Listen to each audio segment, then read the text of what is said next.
Good morning, Year 10.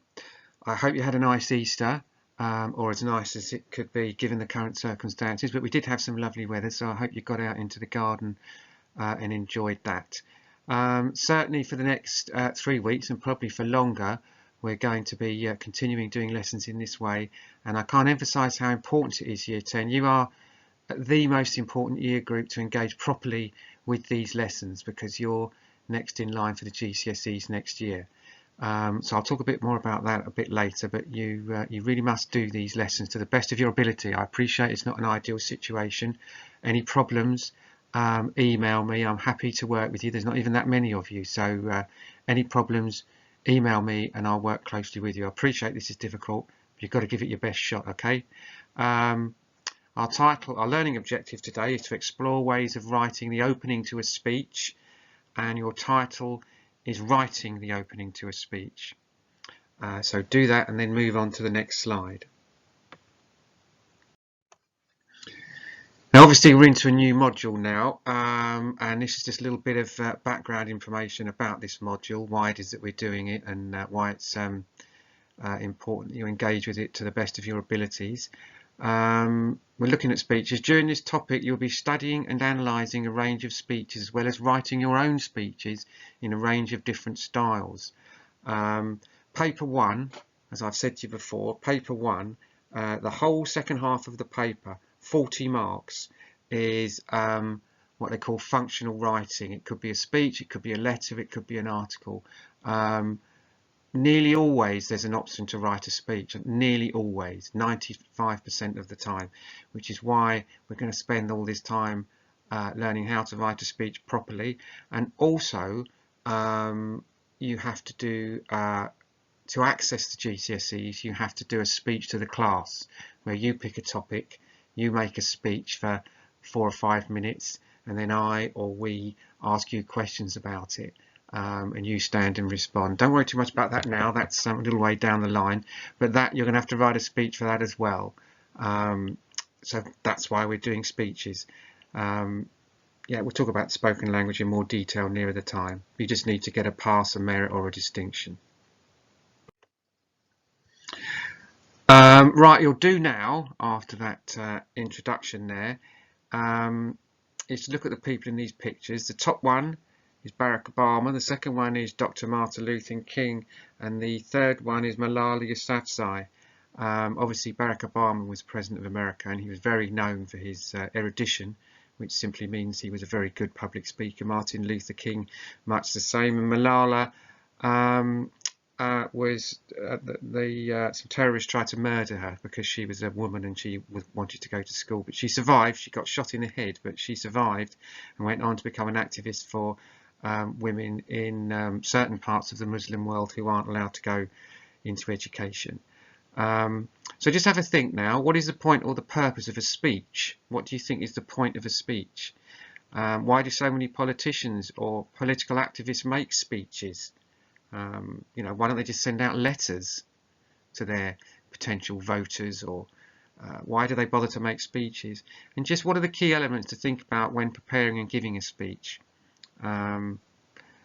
This probably would have this would have been anyway. No, just make a few, jot down a few notes there in response to those. There's no right or wrong to it. We've not learnt anything yet, so I just want you to get thinking about those aspects of a speech, and then move on to the next slide when you're ready.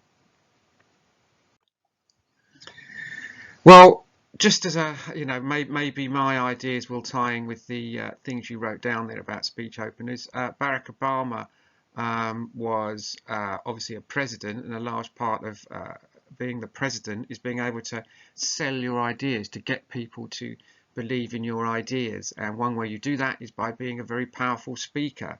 So those were the purposes and the points of his speech were quite often to convince people or persuade people around to his way of thinking. Sometimes they would be informative as well. Once he was president, he would have given perhaps, well, not perhaps, he gave informative speeches to the electorate. Martin Luther King, very much, if you don't know, and I'm sure you do, Martin Luther King was responsible for leading the civil rights movement in America in the 1960s, which was prior to Martin Luther King being around. He didn't do it on his own, but he was the main part of it. Black people had to sort of go to different toilets, couldn't swim on the same beach as white people, went to completely different schools and had a different education, an inferior education. He was responsible for changing that in America, and he was ultimately shot by somebody who disagreed with him. And Malala Yousafzai was this young girl.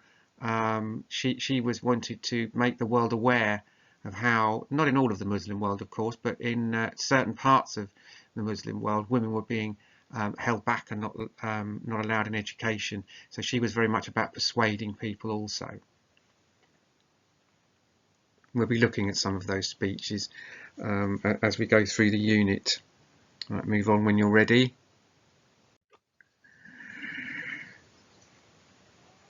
There are three main purposes to a speech. That's to persuade, and we've gone over that many times. You know, the DAF Forest acronym that we use: direct address, alliteration, facts, opinions, rhetorical questions and repetition, exaggeration and emotive language, statistics, and triplets. I know you're all aware of that.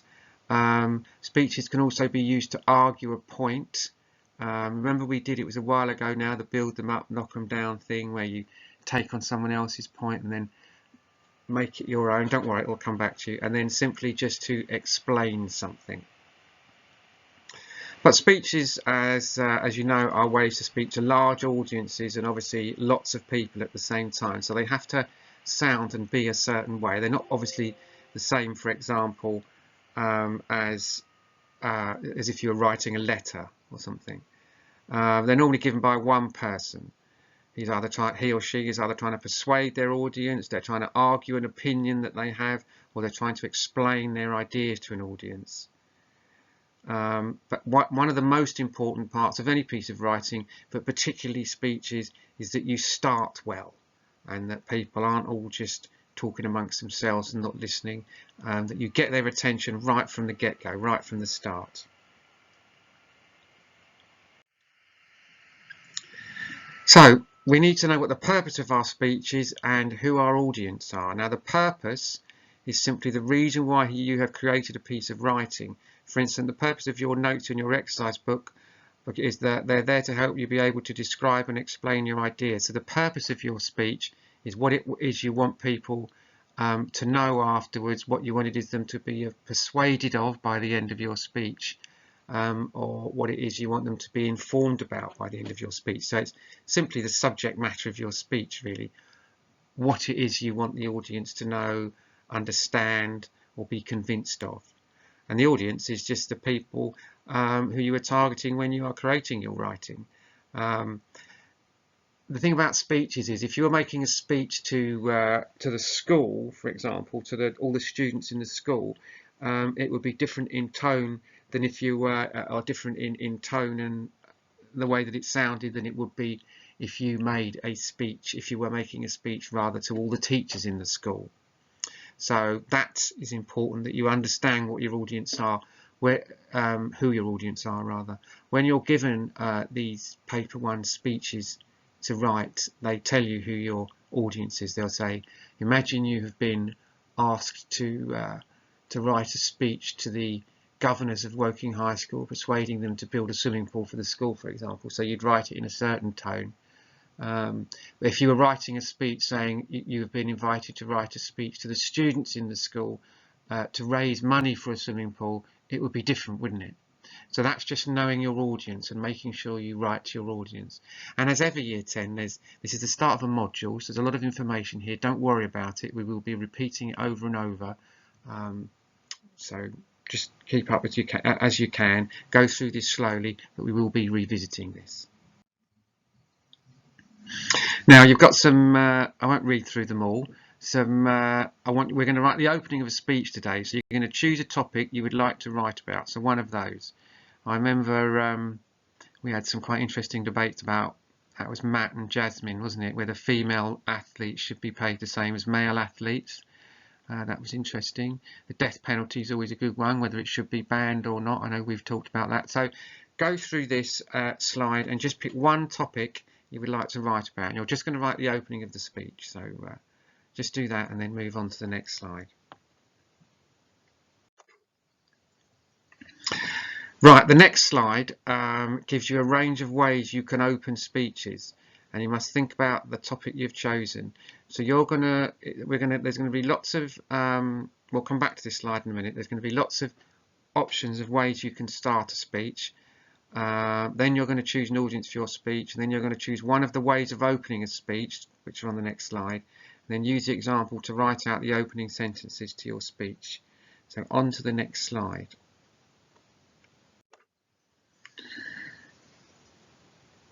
I want you to write the bits in that have been highlighted here. You know, short sentence. Look at the top left there. A short sentence, a short story, followed by a could or if sentence. By a short story, we just mean a little bit of information. So number 1A there. Look, Gary was a normal child. He lived in an average house with his parents and their dog, and he was happy. But one day Gary went out cycling and didn't wear a helmet. He was involved in a terrible accident that changed his life forever. Imagine then if we actually spent the time and money funding cycling awareness programs. You see, a short sentence, Gary was a normal child. Then a little short story it is, isn't it? He lived in an average house with his 2 parents and their dog, and he was happy. But one day Gary went out cycling, didn't wear a helmet. He was involved in a terrible accident that changed his life forever. It's like a little short story, isn't it, telling you something? And then imagine then if. There's the if part of it. That's quite a complicated one. So you can do, perhaps more simply, is the being an expert one. I've spent the past 25 years as a financial advisor to individuals, couples and families, helping them solve their money problems. This position allows me to tell you how best to manage your money. So that's if you're making a speech to some people you wanted to do, organise their finances for them. I quite like the number 4 one, look, using a rhetorical question to get the audience thinking before explaining your answer. So you would open your speeches. Why do we spend hours upon end queuing in shops at Christmas? Well, we don't need to. You can see that. These are ways of opening speeches and engaging people's attention straight away. A very short and straight to the point one, number 6, airbags save lives. And then you would just go on in your speech to explain how it is they save lives and why that's a good thing. So look through those, make sure you understand them, and pick one. And then on the right there, you've got classmates, year group, parents, teachers, politicians, business people, athletes and scientists. I want you to choose an audience. I would perhaps pick today, it might be interesting to pick classmates. Just imagine we're doing it in the room together. If you want to pick one of the others, that's fine too. And then when you've done that, move the slide on. Right, there's a couple of speeches coming up from Gonzalez and Portman. And I want you to just try and identify, or to identify, what techniques have they used to open their speeches. And why do you think they're effective, and how do you think they engage the audience? So have a look at those, and I'm going to read them for you now anyway. Have a look at those. You don't need to print them out to do this, you can just do them straight off the slide. And look at the opening. Which type of opening have they used, and why has it been effective? Right, Parkland shooting survivor Emma Gonzalez has become a powerful activist, and when she took the stage to speak at March for Our Lives in DC, the crowd was moved by her stunning speech, which lasted 6 minutes and 23 seconds, which was the length of the Parkland shooting. Obviously that's not the opening of the speech, that's just some context for you, so you're looking from here on. 6 minutes and about 20 seconds. In a little over 6 minutes, 17 of our friends were taken from us, 15 were injured, and everyone, absolutely everyone, was forever altered. Everyone who was there understands. Everyone who has been touched by the cold grip of gun violence understands. No one could comprehend the devastating aftermath of how far this would reach or where this could go. For those who still comprehend because they refuse to, I'll tell you where it went, right into the ground, 6 feet deep. 6 minutes and 20 seconds with an AR-15, and my friend Carmen would never complain to me about piano practice. Aaron Face would never call Kira Miss Sunshine. Alex Schachter would never walk into school with his brother Ryan. Scott Biger would never joke around with Cameron at camp. Helena Ramsey would never hang out after school with Max. Gina Montalto would never wave to her friend Liam at lunch. Joaquin Oliver would never play basketball with Sam or Dylan. Elena Petty would never. Cara Loughran would never. Chris Hickson would never. Luke Hoyer would never. Martin, Duke and Guiano would never. Peter Wang would never. Alisa Al-Hadaf would never. Jamie Guttenberg would never. Meadow Pollack would never. Since the time I came out here, it has been 6 minutes and 23 seconds. The shooter has ceased shooting and will soon abandon his rifle, blending with the students as they escape, and walk free for an hour before arrest. Fight for your life before it's somebody else's job. Right, look at that one. Just highlight whatever you think is the technique that's been used right at the start there, and write not really a paragraph, just a few lines saying why you think it's been effective. Let's look at the next one now, and you can do it with this one as well. Here's the bit that just gives it a bit of context, tells you where the speech has come from. Speaking in Los Angeles at the Women's March this past Saturday, Oscar winner Natalie Portman opened up about her own experience in Hollywood and the culture of sexual terrorism that guided and prohibited her career path. Now here's the actual speech. Let me tell you about my own experience. I turned 12 on the set of my first film, The Professional, in which I played a young girl who befriends a hitman and hopes to avenge the murder of her family. The character is simultaneously discovering and developing her womanhood, her voice and her desire. At that moment in my life, I too was discovering my own womanhood, my own desire and my own voice. I was so excited at 13 when the film was released and my work and my art would have a human response. I excitedly opened my first fan mail to read a rape fantasy that a man had written me. A countdown was started on my local radio show to my 18th birthday, euphemistically the date that I would be legal to sleep with. Movie reviewers talked about my budding breasts in reviews. I understood very quickly, even as a 13-year-old, that if I were to express myself sexually, I would feel unsafe, and that men would feel entitled to discuss and objectify my body to my great discomfort. So I quickly adjusted my behaviour. I rejected any role that even had a kissing scene and talked about that choice deliberately in interviews. So again, just at the start, just highlight the part that you think is most effective and why, and write a few lines explaining that, and then go on to the next slide.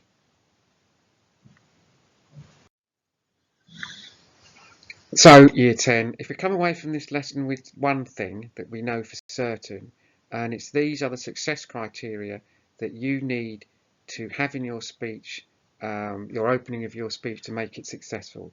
You've got to grab the attention of the audience, and we've looked at multiple ways of doing that. You've got to make sure your speech is aimed at your audience. As I talked about earlier, you would write a different type of speech if you were writing a speech for the students than you would if you were writing a speech to talk to all the teachers. And make sure the purpose of your speech is clear. All that means is you know what it is you want to say, and you stay focused on that. So write those into your books and then go on to the next slide. Now your task won't take you long, it's just the opening you're going to write, is to pick one of these, choose any topic and any audience to write a new opening to a speech. So you've got all the topics on the left and you've got the audiences on the right there. These are the ones we looked at, but pick a different one to the one you did earlier. And just try out writing an opening to a speech. You know, don't get all wound up about it. Just have a go. Look back over the lesson, make it as good as you can. And I haven't actually seen any work from you year 10 yet, and it would be, you don't have to, obviously I appreciate this is difficult, but if you can send me any work for me to look at, it would be good for me to be able to give you feedback on it. Or even if you've just got questions or whatever, then drop me an email. But it's important in this, I know it's, listen, I appreciate it's a very good difficult time and I'm not going to put loads of pressure on you, but do try and keep on top of this work, okay? You are now the most important year group in the school. The year 11s have gone now, so it's all about you. Anyway, if you've got any questions or you're feeling the pressure or you want, you know, just to talk about the work or whatever, drop me an email. All right then, nice talking to you, and I will speak to you again soon.